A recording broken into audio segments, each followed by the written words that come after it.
कोई मंगलसूत्र की बात करता है, हाँ, कोई भैंस की बात करता है, कोई युवाओं की नौकरी की परीक्षाओं की, ये सबसे ज़्यादा वोट बैंक यही है। और इस पर बहुत फॉर ग्रांटेड लेते हैं क्या आपको लगता है? इन्फ्लेशन रेट डबल डिजिट में हुआ करता था। अगर युवाओं को अगर ये नौकरी दे दें, रोजगार दे दें, तो फिर युवा इनकी बात सुनेंगे क्या? इन्होंने सबको डिवाइड कर दिया है जातियों में, इसमें सब में मैनिपुलेट करके रखा हुआ है। अब ये वजह से आप लोग देख लो, बिहार में ये जातीय जनगणना हुआ था, इसकी क्या ज़रूरत थी? उसके अच्छा मतलब अब जातीय जनगणना जो की है उसमें तो रिजर्वेशन भी पास हो रही है, 75% ये कर रहे हैं, उसकी क्या ज़रूरत थी? हम युवाओं को ये गवर्नमेंट जो भी सियासत में बैठे हुए हैं, उसकी वो कह रहे थे कि जिसकी 2014 में आप सबने हमें जिम्मेवारी दी, जितनी जिसकी जितनी संख्या भारी उसकी उतनी हिस्सेदारी। अभी जैसे ये अभी इलेक्शन हुई है ना, तो इसमें जैसे तेजस्वी का स्टेटमेंट भी आया था, ठगा ठग फटाफट ऐसे करके कुछ उनका स्टेटमेंट भी आया था कि हाँ हमें गांधी का भी आया था फटाफट 8:30। हाँ, तो हम युवाओं को वैसे ही ले रहे हैं। एग्जाम होने से पहले वो पेपर लीक हो जा रहा है। अब मैं आपको अपनी रिसेंट कहानी बताता हूँ। मैंने चलो भाई देखो अब मैं क्या करता। पीएससी का एग्जाम दे के आया था मार्च में, झारखंड पब्लिक सर्विस कमीशन, उसका भी पेपर लीक हो। मैं पेपर फर्स्ट जीएस पेपर 1 दे के आया, आगे देखता हूँ जाता हूँ कुछ खाने पीने तक पता चलता है कि जामताड़ा और चतरा में पेपर लीक हो गया। ये जामताड़ा तो और एक जगह है। अब वहीं तो जामताड़ा और चतरा में एक और पेपर लीक हो गया, दोनों जगह पे। अब बताओ, बच्चा का पहले ही मोरल डाउन हो गया, वो दूसरा पेपर क्या घंटा देने जाएगा? Our aim is to create jobs for more than a billion young. मैं पेपर फर्स्ट पेपर दे के पता चलता है वो पेपर लीक हो गया, तो दूसरा पेपर देने का कोई मतलब ही नहीं बनता है। तो हम युवाओं को जो सत्ता में बैठे हुए ना, ये बहुत लाइटली ले रखे हैं। मोदी जी आए, मोदी जी रोजगार, वो उन्होंने बोला हम रोजगार देंगे, जॉब देंगे, उसके बाद उन्होंने आके उसको 2 चीज़ कर दिया, तो वो जॉब दे नहीं रहे हैं। ज्यादा से ज्यादा ये मेरा क्या कर लेंगे भाई, मैंने बताइए क्या कर लेंगे। हम लोगों को बहुत वो ये करके रखे हुए जो हैं। विपक्ष आज हंगामा किया, संसद चलने नहीं दिया, कहा पहले नीट पे बात करो, इसके बाद ये पेपर लीकेज पे बात करो। 7 साल में 70 पेपर लीक हो गए। आपको क्या लगता है विपक्ष की भूमिका? वैसे सरकार पर दबाव बनाने का तो कोई मौका विपक्ष छोड़ता नहीं। कोई भी विपक्ष कभी भी किसी भी नहीं। अभी और सुनिए, यही कहना चाहेंगे कि हम सबको भरोसा एनटीए पे था, अब उसने भी पेपर लीक करना शुरू कर दिया है, तो ऐसा नहीं होना चाहिए। अगर वही पेपर लीक करेगा तो फिर हम सब जाएंगे कहाँ? और मेरा मानना है कि अगर लीक होता रहेगा पेपर तो बच्चों का भविष्य पूरी तरीके से नष्ट हो जाएगा। वो मोदी ऐसा बात के लिए कभी सोचता नहीं। प्रिपरेशन करते रहते हैं, कहीं ना कहीं विश्वास हम लोग का टूटता जा रहा है गवर्नमेंट के ऊपर से, तो इस पर ध्यान देने की ज़रूरत है। और मेरा ये कहना है कि एक कॉम्पिटिटिव एग्ज़ाम देने वाला बच्चा जब एग्ज़ाम देने के लिए एग्जामिनेशन सेंटर जाता है, उसके अंदर जो नर्वसनेस होती है, उसके अंदर जो एक एंग्जाइटी होती है, वो जो एग्ज़ाम में अपीयर नहीं हुआ वो नहीं समझ सकता है। तो वो मेरे दिल में बहुत दर्द है। जाते हैं तो ये सोचते जाते हैं कि मैं निकलूंगा तो ये पेपर लीक हुआ रहेगा या नहीं हुआ रहेगा। ये तो एक सबसे बड़ा तनाव है। एक डर तो बना ही रहता है, क्योंकि जैसे हम लोग देख रहे हैं बार बार पेपर लीक हो रहा है, तो एक तो डर तो बना रहेगा कि अगर हम जाएंगे एग्ज़ाम देने फिर से। नरेंद्र दामोदर दास मोदी। देखिए, एक बात है मेरे दिमाग में भी होगा, आपके भी, ये जो पब्लिक सर्विस कमीशन है, हालांकि यूपी का तो अभी ARO का पर्चा लीक हो गया था, यूपी पब्लिक सर्विस कमीशन का। यूपीएससी में भी तो 10 लाख 15 लाख 20 लाख लोग बैठते हैं प्रीलिम्स में। हाँ, बट उसका पेपर आज तक लीक नहीं हुआ ना? आज तक लीक नहीं हुआ, फुल प्रूफ एग्जाम होता है।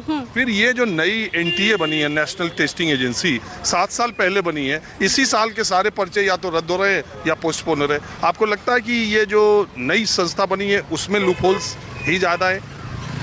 हाँ, क्या मेरा यही गुनाह है? आई थिंक हो सकता है क्योंकि इससे पहले पेपर लीक नहीं हुआ।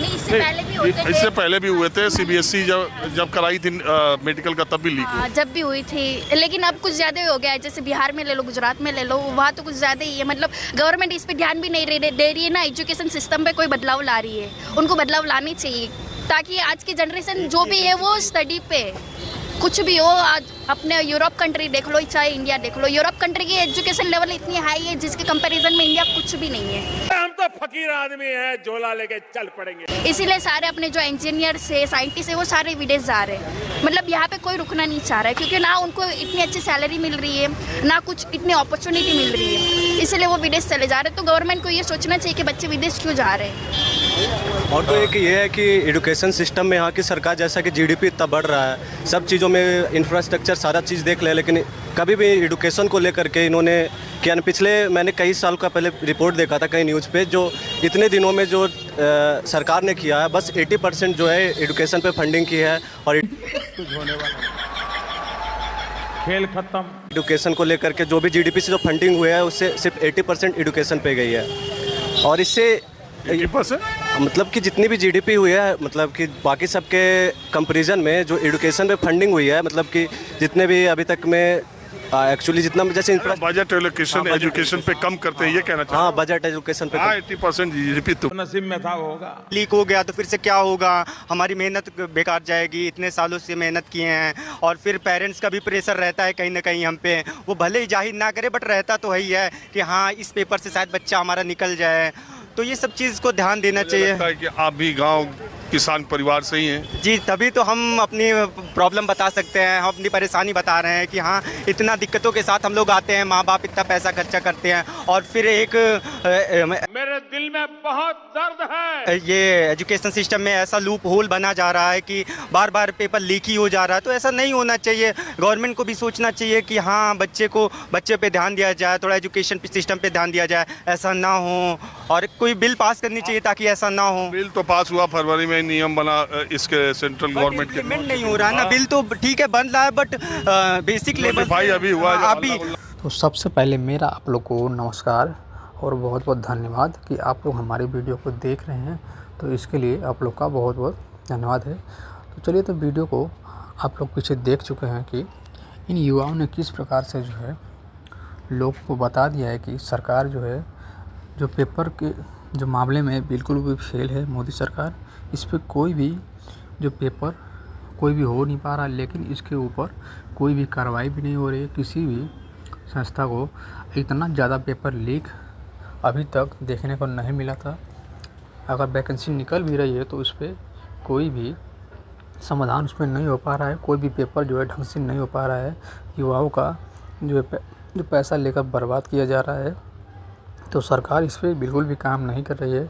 इस तरह के युवाओं ने बताया और इसी तरह से लोगों को भी जागरूक होना पड़ेगा बताने के लिए, क्योंकि जब तक युवा नहीं बोलेगा, सामने खड़ा नहीं होगा, तब तक लोगों को ये कैसे मालूम पड़ेगा कि जो है सरकार की इस पे नाकामी है बहुत बड़ी।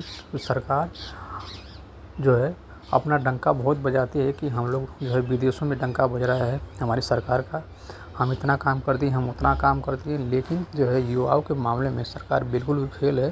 तो सरकार को इस पे भी तो ध्यान देना चाहिए कि युवाओं को, हमारे देश को भविष्य है, उनको भी नौकरी मिलना चाहिए, लेकिन उस पर कोई भी कार्रवाई नहीं हो रही है। तो आज की हमारी ये वीडियो कैसी लगी आप लोग हमें ज़रूर बताएं कमेंट करके। जो है हमारे देश के युवाओं को नौकरी मिलना चाहिए या नहीं मिलना चाहिए, तो आप लोग हमें ज़रूर बताएं कमेंट करके।